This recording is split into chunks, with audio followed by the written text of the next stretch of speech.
Bueno, bienvenidos todos a la tercera clase de pensamiento bolivariano. Ya llegamos a la mitad de la materia y hemos conocido la infancia, la sociedad donde creció Bolívar y hemos visto su primer intento de independencia con la Primera República, el auge, la caída y el posterior manifiesto de Cartagena. Pero la independencia venezolana no paró, no solo fue el manifiesto de Cartagena y la Primera República, no fue la rendición y la pérdida de Miranda el golpe final de la independencia. No, todo lo contrario. A partir de allí se gestaron diferentes acciones en el exilio. Bolívar en Curazao y otros tantos patriotas desperdigados por el país y otros exiliados en Trinidad. Pero veamos cómo fue la Segunda República. La Segunda República es un periodo de tiempo que se da entre 1813 y 1814. Fíjense que es bastante corto. Y comienza con, se considera que comienza con el manifiesto de Cartagena y con un acta que se llamó el acta de Chacachacare.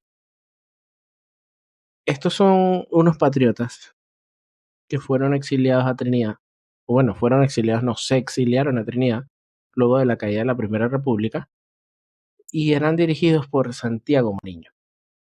Ellos fueron reunidos en Trinidad, en la isla de Chacachacare, y determinaron qué acciones tomar para el establecimiento de Venezuela.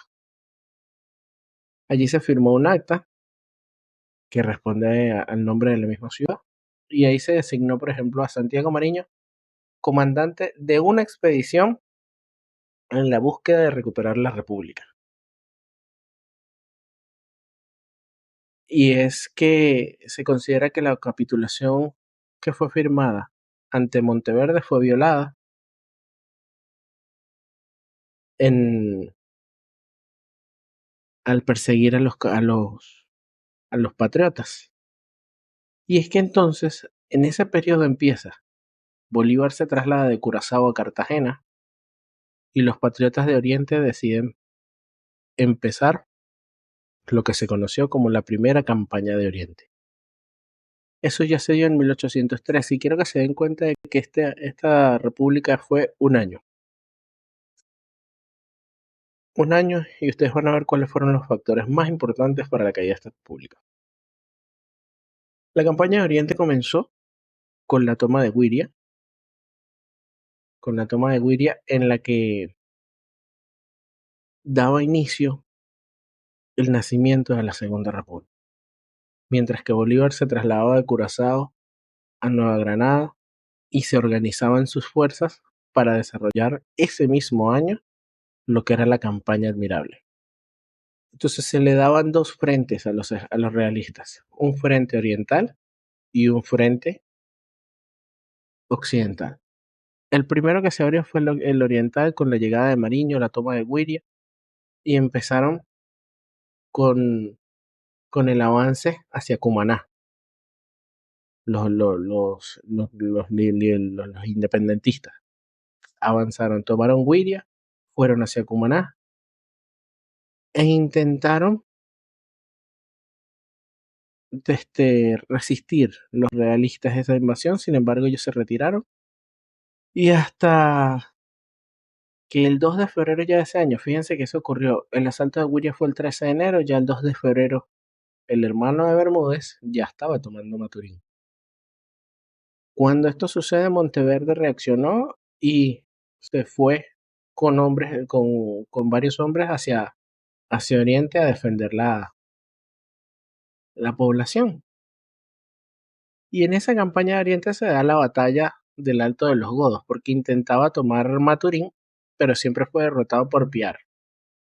Y 5 veces intentó tomar Maturín los realistas durante todo ese año, hasta que finalmente cae el 11 de diciembre.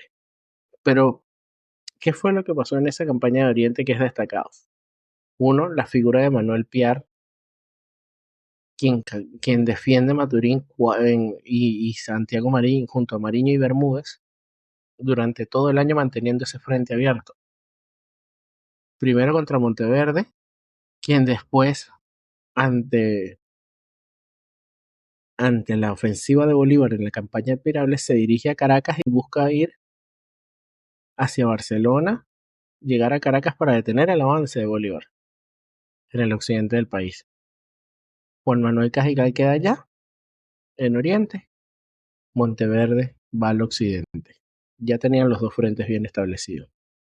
En la campaña de Oriente, en la batalla de Altos de los Godos y en muchas otras batallas de las que se dieron en Maturín, había una persona que era sumamente importante en el desempeño y de hecho lo más impresionante que ella tiene es que era una negra.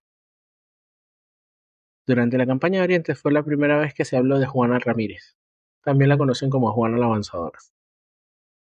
Juana era la que estaba al frente de una división de mujeres y tuvo una actuación destacada en la batalla de Altos de los Godos, que fue la última batalla de Monteverde en Oriente antes de retirarse a detener a Bolívar en la campaña admirable y donde dejó dos de sus generales morir. Pero ¿qué fue lo que sucedió?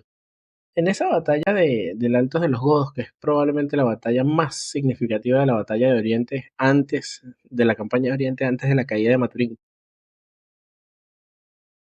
esa batalla fue muy dura, incluso duró todo el día. Los relatos dicen que ahí Monteverde tenía 2000 hombres y desde ahí empezó, de las 11 de la mañana empezó el fuego. En la plaza, lo que llamaban la Plaza Piar de Maturín, que se le habían dedicado a Manuel Piar, por lo significativo y arraigado que estaba en el pueblo, un grupo de mujeres, que eran la batería de mujeres que había creado Piar, atendían a los heridos, atacaban al enemigo y también disparaban cañones. Esa batería de mujeres estaba comandada por una Juana Ramírez. Juana Ramírez era Juana la Avanzadora, y quien con 23 años comandaba un grupo de mujeres, como María Antonia Palacios, que era la abuela de Eloy Palacios, Juanita Ramírez y otras tantas. Sucede que en ese día, desde el campo de batalla y desde el frente, llega la noticia de que, hey, se están quedando sin armas, sin municiones. Eran las 4 de la tarde y le ordenan a Juana avanzar hasta los Godos para llevar las municiones y llevar atenciones a los heridos, para asistir a aquellas tropas que estaban ya quedándose sin valía. Cuando muchos dudaban de la batería de mujeres y decían que no era necesario tener una batería de mujeres, fue ese grupo de mujeres el que inició la avanzada y lograron atravesar el campo de batalla entre cañonazos y disparos y llegaron a donde estaba el frente. ¿Y quiénes fueron los que lo vieron? José Francisco Ascue y Manuel Piar, quienes vieron una negra que venía peleando, que venía avanzando con un montón de mujeres. Y eso terminó motivando a los que estaban, a los patriotas del frente.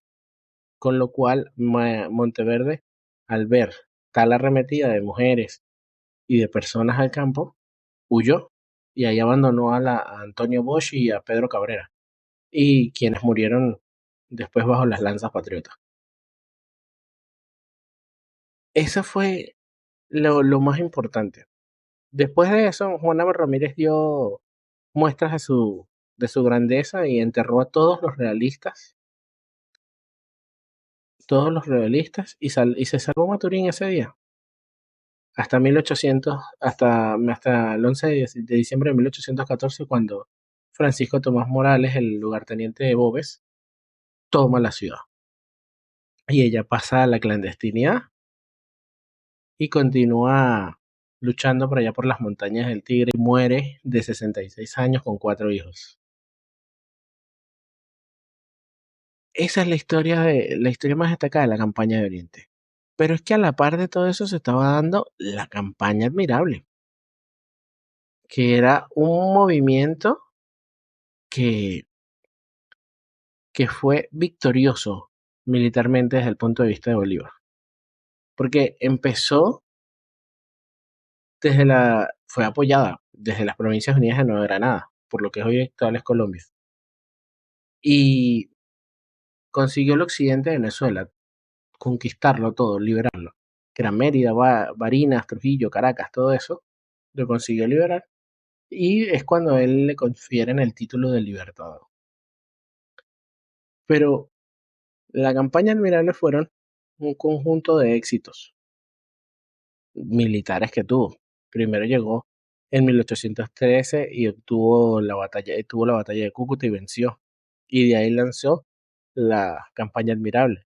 Atravesó la batalla de Agua del Obispo, de Niquitao, de los Horcones, de Taguanes, hasta que entró el, el 6 de agosto de 1813 a Caracas. La campaña admirable y la campaña de Oriente habían reducido las fuerzas españolas, sin mencionar que en medio de la campaña de Oriente, cuando Bolívar está en Mérida, proclama la guerra de muerte, que es ese decreto de guerra a muerte cuando él dice españoles y canarios contad con la muerte. Porque Bolívar se da cuenta de que en ese momento de guerra y de conflicto de la República, necesita pacificarla y no puede tomar otra decisión que no es la guerra a muerte para pacificar la República. Bolívar entró a Caracas entonces el 6 de agosto. Tomó, tomó, tomó el control e inmediatamente después de tomar Caracas intentó tomar el asedio de Puerto Cabello de 1813. Ese asedio de 1813 falló, obtuvo una victoria realista y fue el inicio de la debacle en la Segunda República, pero principalmente se debe a la campaña de Boves. La campaña de Boves se dio a partir de febrero de 1814 y bueno, se dan enfrentamientos entre realistas y patriotas, quienes en ese momento los realistas encontraron en Boves un carismático líder que logró hacer que los llaneros se levantaran contra Bolívar. Pero Boves, ¿cómo lo logró? Apelando, recuérdense que esto es una sociedad racial todavía y Bolívar estaba rodeado de muchos blancos criollos. ¿Y qué fue lo que pasó? Boves fue a los llanos a tratar de amalgamar fuerzas. Y aprovechándose de ese odio hacia los blancos criollos, prometió que el rey de España dijo que iban a liberar a los esclavos y que Bolívar quería crear una república de blancos y aprovechándose de ese resentimiento de las clases más bajas, de los pardos, de los negros, y aprovechándose de que José Tomás Boves era pardo, fueron amalgamando fuerzas. Boves llegó a tener 19.000 soldados bajo su mando. Y él fue el artífice de la caída de la Segunda República. Ya hablaremos más a profundidad de José Tomás Boves. Pero a partir de ahí comenzó la campaña de Boves, que primero, ya para finales de año, este, Boves había arrinconado a los patriotas en Oriente. A finales de año capturó a José Félix Rivas y lo asesinó. Atanasio Girardot y Ricaurte en Mateo habían muerto defendiendo las plazas. Girardot murió en Bárbula, Ricaurte en San Mateo, que es donde se dan las explosiones y la muerte. Girardot muere clavando la bandera y Ricaurte muere explotando el polvorín. Entonces ya la Segunda República se vio condenada. Y ante esas derrotas que se venían suscitando, Bolívar ya empezaba a ver que se tambaleaba. Pero se seguían dando hechos. Por ejemplo, se dio la batalla de la Victoria el 12 de febrero de 1814. Dentro de la campaña de Boves, esta fue una de las más grandes derrotas porque José Félix Rivas se atrincheró en la Victoria y con puros estudiantes en la plaza resistió hasta que llegó Campo Elías. Hubieron miles de sacrificios de jóvenes ese día y por eso ese día se conoce como el Día de la Juventud en Venezuela. Pero resulta y acontece que cuando avanza la guerra se da la primera batalla de Carabobo, dentro de lo que es la campaña de Boves.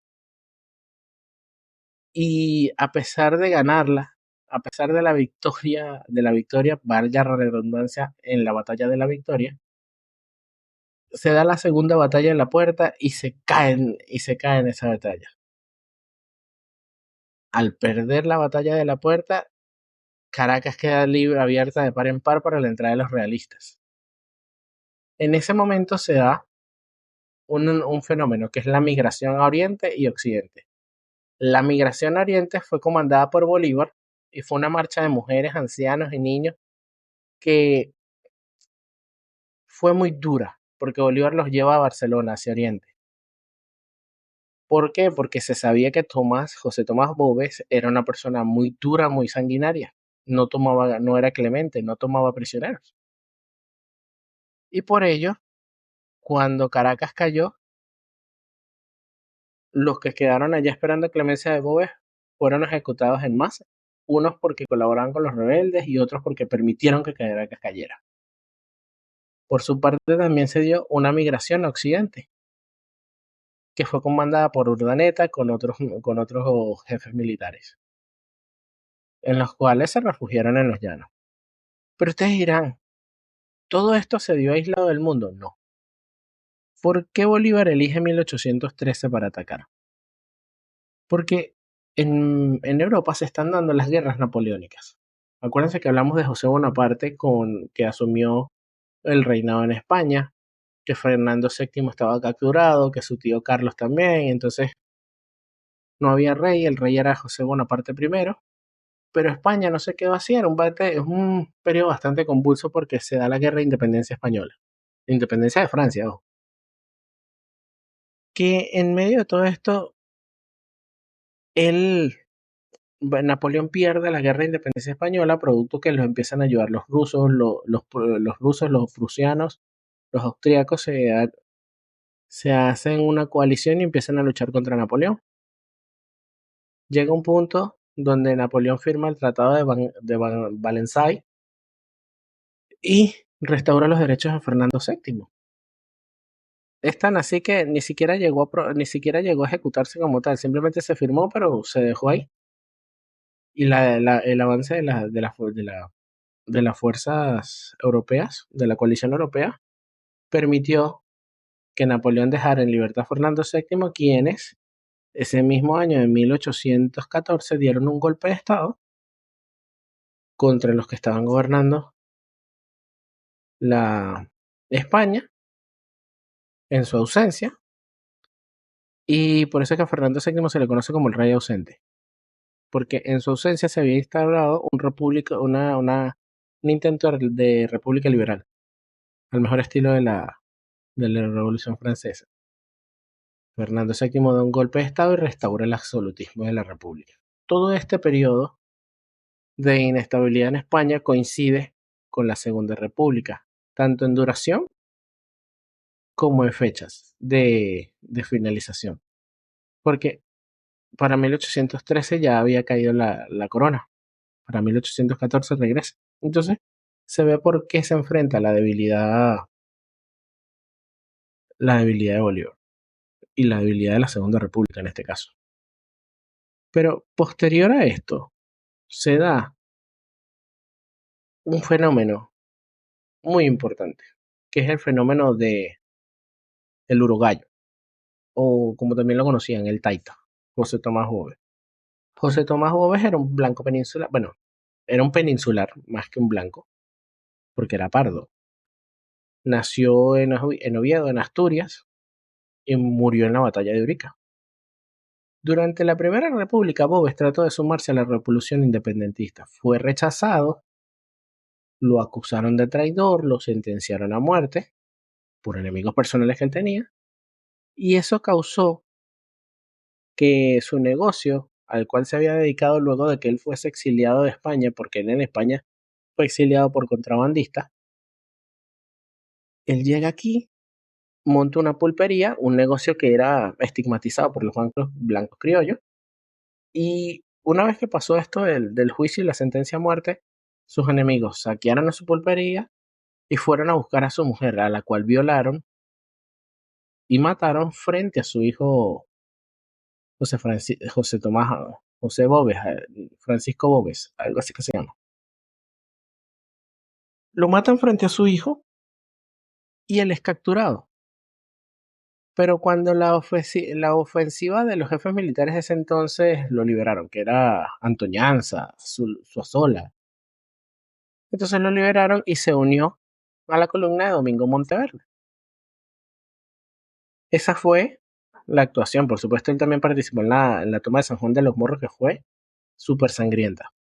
En la Segunda República, luego de que Oriente no pudiera caer, lo envían a los llanos y mediante la demagogia que él aplicó y el discurso se convirtió en el caudillo de los llanos y convenció a 19.000 hombres venezolanos, y todos eran zambos, mulatos, indios y mestizos. Es en ese momento donde se da la batalla de Urica y él muere de un lanzazo de Pedro Saraza en la batalla de Urica. ¿Por qué? Porque la esposa de Pedro Saraza había sido asesinada por él semanas antes.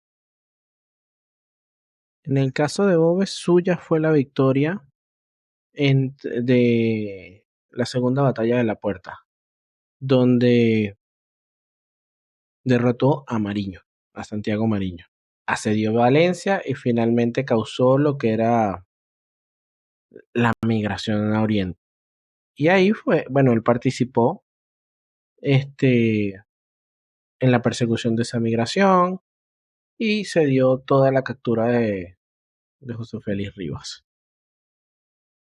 El otro momento importante de este periodo, el manifiesto de Carúpano. Bolívar, después de verse derrotado en la Segunda República, él decide estar en Carúpano y escribe un documento para reforzar la moral de los patriotas. Este documento fue escrito tras el fracaso de la Segunda República. Y en ese momento las tropas se encontraban desmoralizadas y él hizo el análisis del por qué. Hizo una autocrítica donde reconoció todos los errores de la Segunda República. Sobre todo una falta de la preparación del pueblo para la libertad, una falta de las tropas y una falta de apoyo en respecto a la voluntad popular. Todo esto en el manifiesto de Carúpano. Hace un llamado a todos los venezolanos a continuar la lucha por la independencia y destaca la importancia de ser disciplinados y de sacrificio, llamando a la unidad del liderazgo. Sin embargo, él era, de la visión de futuro de Bolívar, era muy optimista respecto a lo que venía sobre la independencia y sobre la confianza final en la victoria. En este mismo sentido, Bolívar está exiliado. Bolívar pierde la Segunda República y se exilia. Y es en ese contexto donde se da uno de los momentos más importantes en la historia latinoamericana, que es la escritura de la Carta de Jamaica. Como esta escritura, como la Carta de Jamaica es uno de los documentos a analizar, no voy a profundizar tanto en ella, sino que voy a explicar más o menos de qué iba. Es una carta donde Bolívar hace una reflexión profunda. Primero fue escrita en el exilio de Bolívar y hace una reflexión profunda sobre la situación de América Latina y sobre los desafíos que enfrenta la causa independentista para ese momento. ¿Cuáles son las ideas principales de esta carta? Bueno, la denuncia de los abusos del sistema colonial español, y la necesidad de romper con las estructuras de poder existentes, muy contrario a las posiciones, digamos, sesgadas o comedidas que planteaban un sistema de alianzas y de vasallaje con la corona todavía en este tiempo. También empezó a ver a América Latina como un continente con gran potencial, pero fragmentado y debilitado.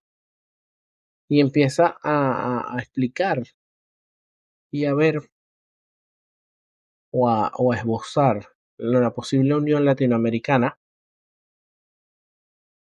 basada en los principios republicanos, democráticos, con una América que se una a través de la cultura, de sus identidades propias, de esa pluridiversidad eh, de identidad y de culturas que existen en Latinoamérica.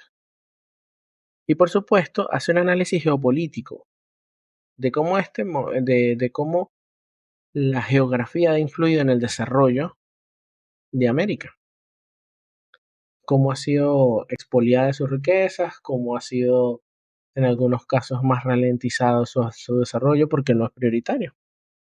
Y propone su proyecto político. Producto de ello, producto de ello, se da un viaje de Bolívar a Haití. Bolívar quería conocer la experiencia de los haitianos, pues eran una república independiente, ¿cómo lo lograron? Allí se da uno de los encuentros más importantes, Bolívar y Petión. Cuando ya por fin es Haití libre, Bolívar va a Haití a pedir la ayuda de Petión para invadir Venezuela, porque él estaba resuelto a ser libre. Entre los muchos diálogos de Bolívar y Petión, Petión accede a financiar, a darle hombres y tropas y barcos a Bolívar a cambio de una sola condición, que Bolívar libere a los esclavos. Hasta este momento Bolívar no creía en la abolición de la esclavitud o no la planteaba como prioritaria, puesto que él seguía siendo un blanco criollo, sus generales eran blancos criollos mantuanos y tenían esos privilegios, la mayoría tenía esclavos. Cuando Petión le plantea eso, genera un cisma entre sus generales. Algunos apoyaban, algunos no, pero Bolívar, resuelto a conseguir las tropas y a conseguir la independencia, acepta la condición de Petión y es cuando Petión le da los hombres y las tropas. Y es ahí donde entramos a la Tercera República y la independencia al fin. La Tercera República es un periodo bastante loable dentro de lo que es la historia venezolana. Porque por supuesto está Bolívar en el exilio por allá, 1815 ya abandona Venezuela con la victoria de Boves y todo esto. Una victoria que por cierto Boves no ve porque muere en la batalla por Pedro Saraza. Y en Venezuela se está generando una guerra, pero como una guerra de resistencia. Porque está José Tadeo Monagas, está Pedro Saraza, está Montilla, está Urdaneta por ahí. Están por ahí peleando, en los llanos, en esa zona. Ellos están luchando y resistiendo. Bolívar está por fuera buscando financiamiento y dinero y ayuda para lograr una expedición más. Se entrevistó con Petión, como mencioné, y lograron la, las tropas para poder para lograr la campaña de la expedición. Por supuesto, ahí también se dio una cuestión, que es que hubo venezolanos que contrataron aventureros y mercenarios europeos, precisamente al Reino Unido. Y ese contingente se llamó la Legión Británica. Zarpó de Londres y llegó a Angostura, cuando ya Angostura era de los patriotas. Pero, ¿por qué? ¿Por qué? Solo una facción de esta Legión Británica llegó a combatir aquí en Venezuela. Porque el príncipe regente Jorge IV no quería verse envuelto en la lucha contra España, sobre todo en los momentos en que eran aliados de Napoleón y todo esto, todavía muy cercano, muy reciente, porque era la época de José Bonaparte todavía, los primeritos años. Para 1815 empieza a darse la expedición de los Cayos y las campañas de Páez. Muerto Boves, tenía que surgir un caudillo en los llanos. Ese lugar lo ocupó José Antonio Páez.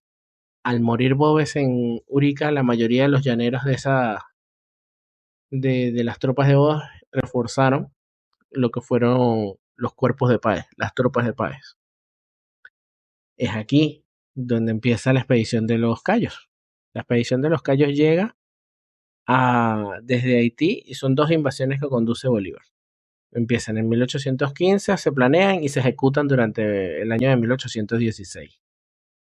Llega a, al oriente del país, llegan primero a la isla de Margarita y de ahí, con la ayuda del general Juan Bautista Arizmendi, se ratifican los poderes especiales conferidos a Bolívar en los Cayos y pasan a Carúpano. En Carúpano desembarcan y proclaman la abolición de la esclavitud. Ahí luego siguen a Ocumare de la Costa y empiezan a llegar hasta Maracay.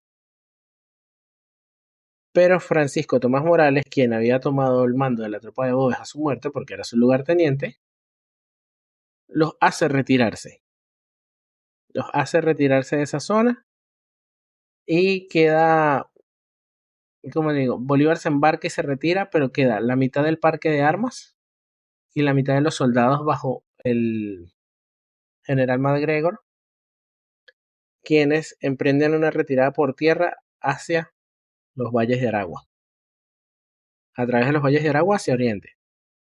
Esta retirada en la historia venezolana se conoce como la retirada de los 600. Pero todo esto pasó después de la primera invasión. ¿Ok? MacGregor se interna en el oriente y toma contacto con José Tadeo Monagas y otros tantos. Bolívar regresa a Haití, organiza una nueva expedición y llega a Juan Griego el 28 de diciembre de 1816. Y a Barcelona el 31 de diciembre. Y a partir de ahí planea una campaña sobre Caracas, con la concentración de las fuerzas que tenía el ENAPUR en Guayana y en Oriente. Cuando esa campaña tuvo una serie de inconvenientes y al final él decide retirarse para tomar las operaciones de Guayana, perdón. Entonces, esa fue la primera expedición. Ustedes dirán, ¿fue una expedición fallida? Sí, fue una expedición fallida, porque tuvo bastantes reveses. ¿Qué fue lo que pasó? Bueno, permitió que Santiago Mariño, Piar y Bermúdez empezaran la segunda campaña de Oriente. Permitió que MacGregor y Carlos Sublet y otros tantos llegaran a tierra firme y se internaran en los valles de Aragua y el Oriente, en el medio del país. Ese fue el inicio de la Tercera República, perdón. Mientras tanto, Páez en los llanos. Mientras tanto, Bolívar dirigiéndose a Guayana. Y los británicos metidos en el medio del país, en lo que viene siendo en el centro del país. Pero vamos por partes, vamos por partes.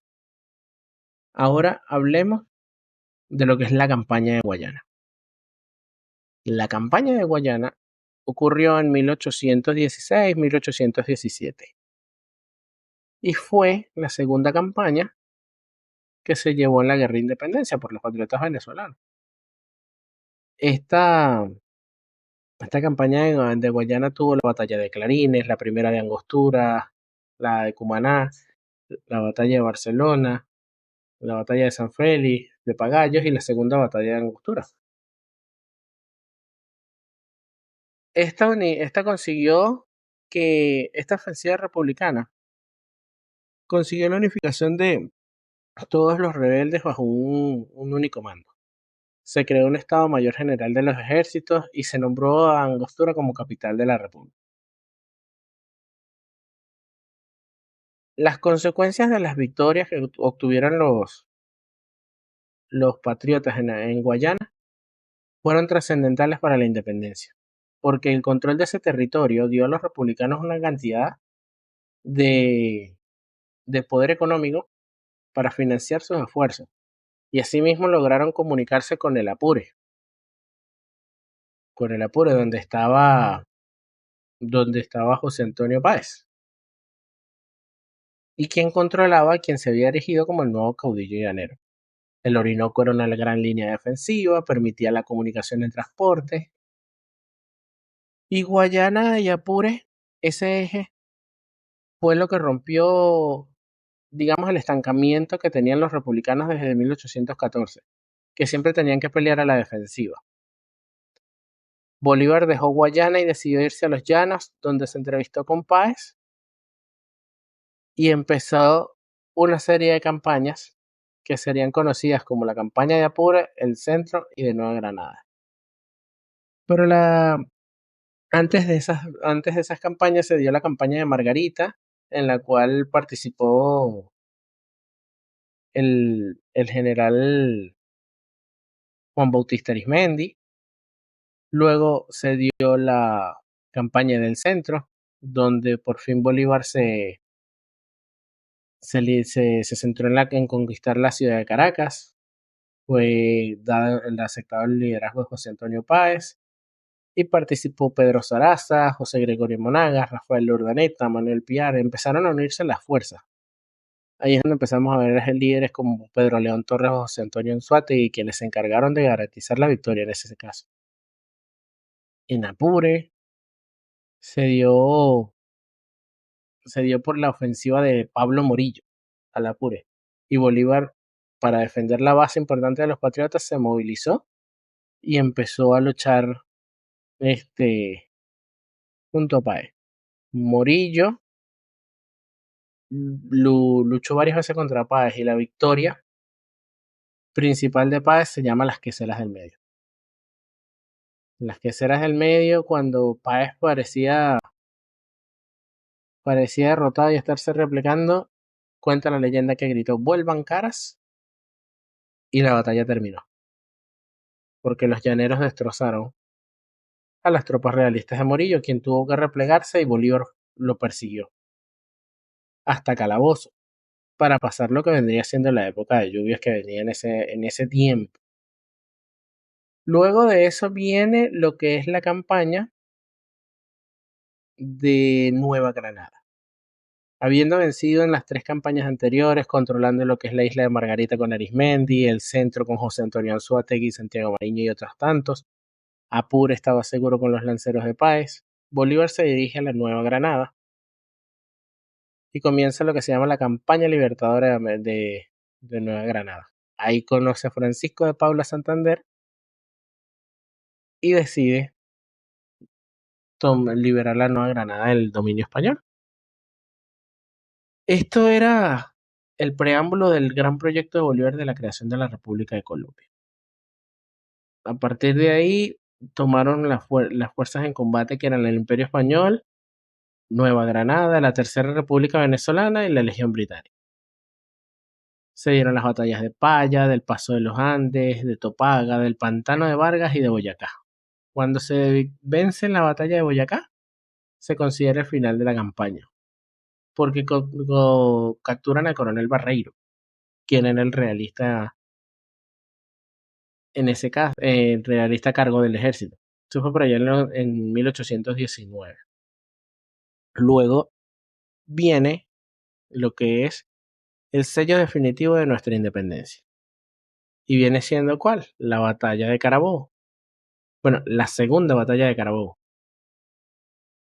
En esta batalla de Carabobo se le da la importancia porque se dio en la planicie. En el marco de la campaña de Carabobo, una serie de batallas, y en este momento ya estaba España debilitada. Se había dado el pronunciamiento de Riego, que era un pronunciamiento que desestabilizó el reinamiento, al reino español, porque era un alzamiento militar, en marco de las revoluciones de 1820. Europa también estaba enmarcada en lo que era, por lo menos España estaba sumida en la convulsión y la reconstrucción. Encima se da el pronunciamiento de Riego, que es el lanzamiento militar. Europa tenía el Congreso de Viena, donde se reunieron las principales potencias victoriosas de las guerras napoleónicas y se repartieron Europa y el orden europeo. Estaba en auge el Adam Smith y los albores del capitalismo, o sea, los primeros inicios del capitalismo y la industrialización y la explotación del mundo.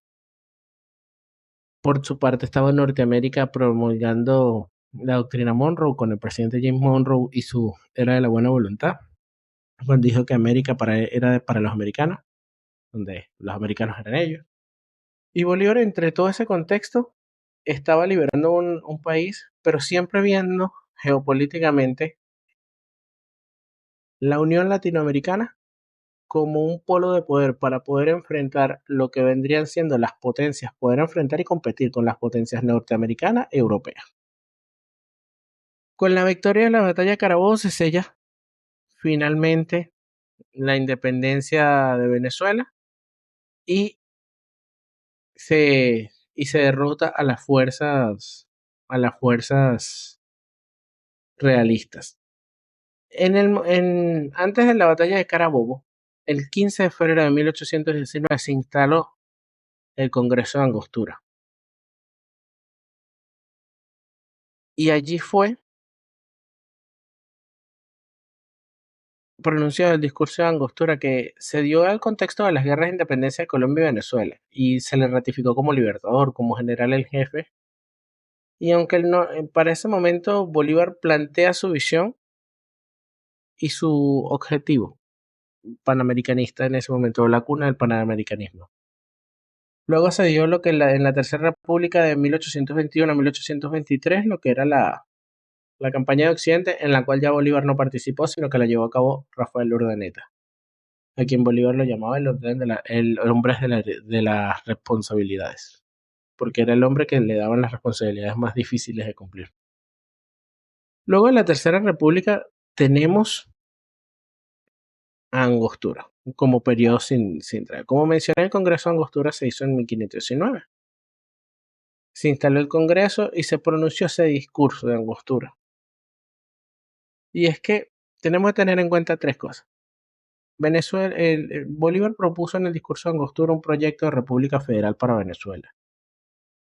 Empezó a hablar de su visión de la Gran Confederación Americana, en la cual podíamos competir con las potencias, unidas por nuestras culturas y nuestras semejanzas geográficas. Habló de la educación gratuita para todos, para formar a los nuevos ciudadanos de las nuevas repúblicas. Y propuso una constitución. Del Congreso de Angostura surge la Constitución de 1819, que fue promulgada en 1821, donde surge la República de Colombia. La República de Colombia, en ese momento, o para lo que en ese momento se conocía, respondía a la Gran Colombia. La Gran Colombia fue un periodo bastante convulso, incluso para Bolívar, porque la Gran Colombia no estuvo exenta de traiciones y de conspiraciones.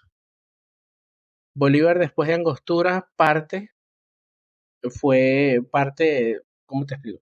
Fue primero el Congreso de Angostura, proclaman la República de Colombia y después fue al Congreso de 1821 en Villa de Rosario, en Cúcuta, y fue proclamada la República de Colombia, en principio por Nueva Granada y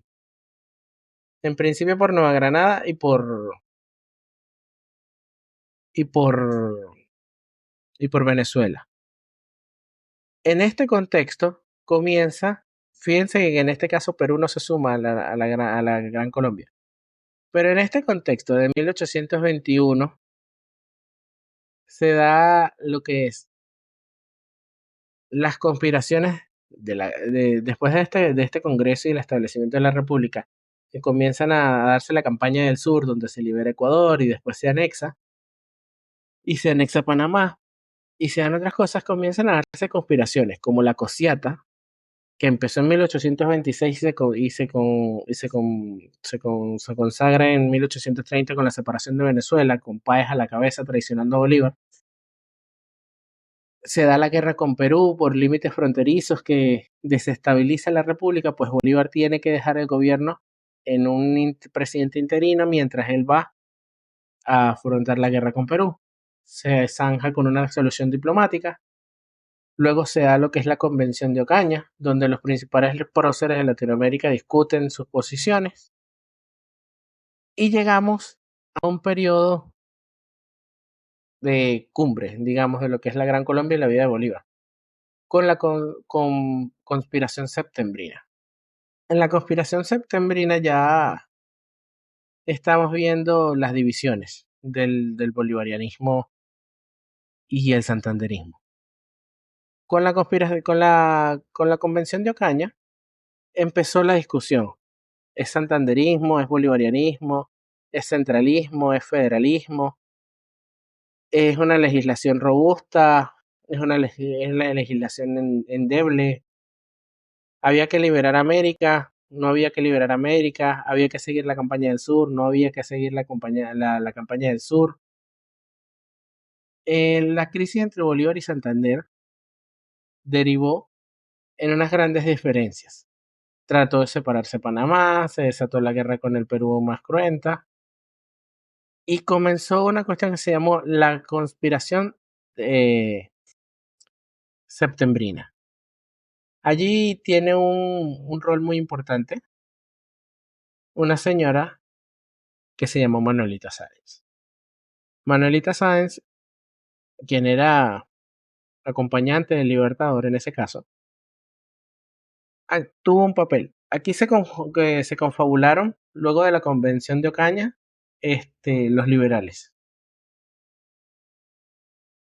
Francisco de Paula Santander, Pedro Carujo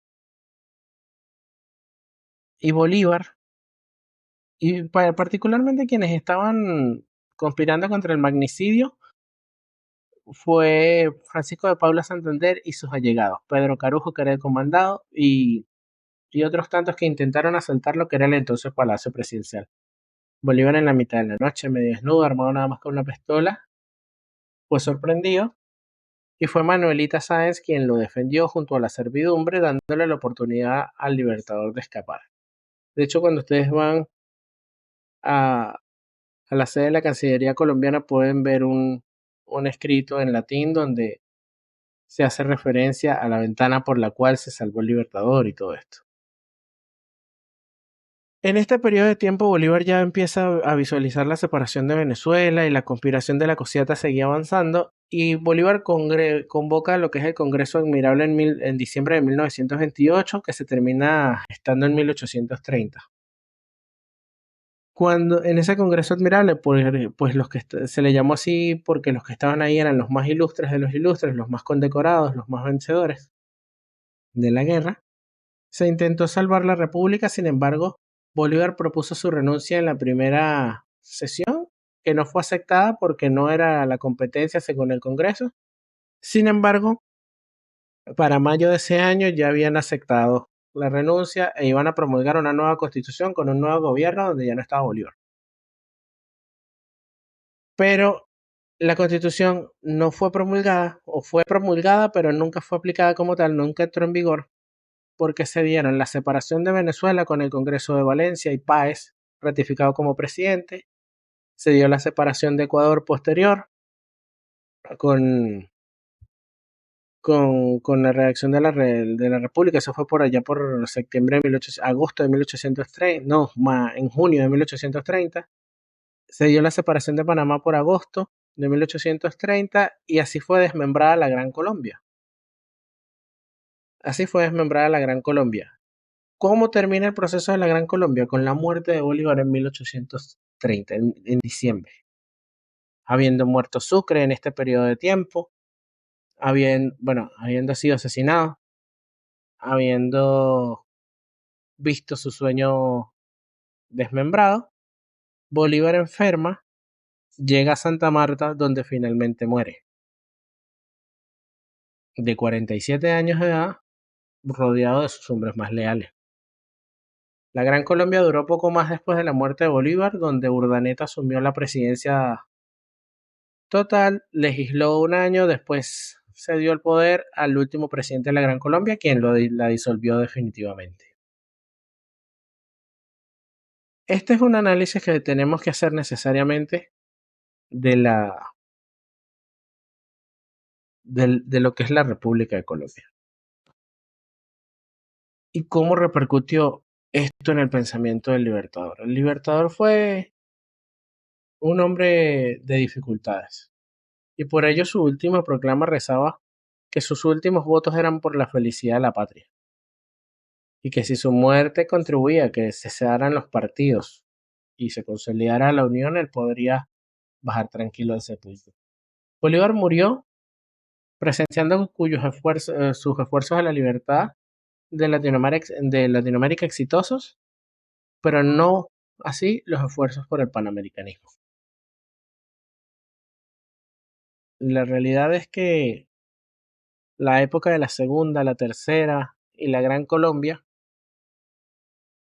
son el culmen de la obra del Libertador, un visionario en todos los sentidos y cuyo pensamiento llegó a materializarse. Un hombre que por su propia voluntad, por su resolución y su verbo, convencía, atraía a los diferentes líderes de los países. Sin embargo, las conspiraciones, los recelos, las aspiraciones políticas de los otros próceres de la independencia imposibilitaron su viabilidad.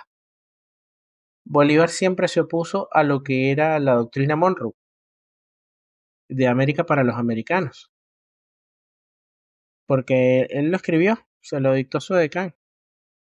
La frase de los Estados Unidos parecen condenados por la providencia a plagar de miserias la América en nombre de la libertad. Esa frase es lo que sintetiza el pensamiento de Bolívar y el por qué el bolivarianismo surge en América Latina como una contraposición a lo que es la doctrina Monroe y es lo que al final empieza a dar el contexto de por qué Venezuela en la actualidad y históricamente ha representado el polo de poder opuesto a lo que es los Estados Unidos de Norteamérica o a la política norteamericana y a los objetivos geopolíticos norteamericanos. Bueno, con esto terminamos lo que es la primera parte de la materia y el análisis de Bolívar. Y ahora vamos a ver en las próximas clases el bolivarianismo en el nuevo siglo, la resignificación del bolivarianismo y la revolución bolivariana en Venezuela. Espero haber sido lo suficientemente conciso. En la descripción del video estará la actividad y las reglas en cómo vamos a trabajar. Muchísimas gracias por su atención. Que tengan un buen día.